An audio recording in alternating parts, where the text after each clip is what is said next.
தாய் தமிழ் உறவுகளுக்கு வணக்கம்.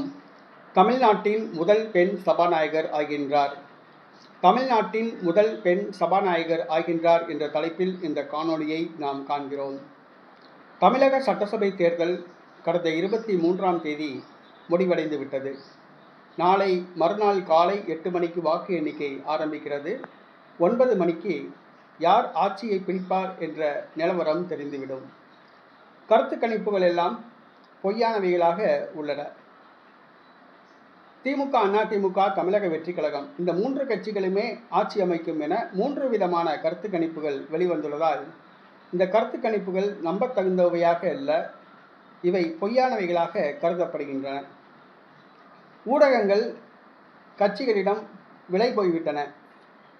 தற்பொழுது திமுக தான் மீண்டும் ஆட்சி அமைப்போம் என நம்புகிறது. கடந்த முறையே பெண் ஒருவரை சபாநாயகராக்க விரும்பியது. ஆனால் அந்த பெண் எதிர்பாராத விதமாக உள்குத்து வேலைகளால் தோல்வியடைந்தார். தற்பொழுது இந்த முறை மீண்டும் ஒரு பெண் ஒருவரை சபாநாயகராக்க திமுக முடிவு செய்துள்ளது.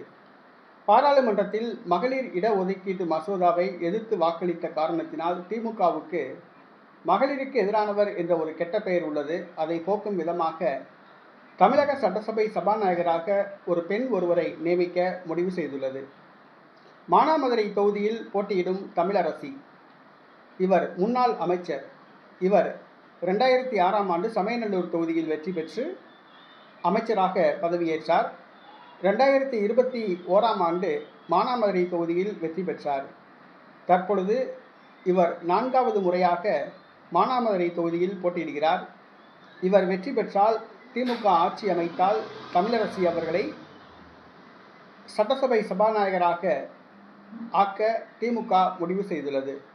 இவர் தேவேந்திரகுல வேளாளர் சமுதாயத்தை சார்ந்தவர் என்பது குறிப்பிடத்தக்கது.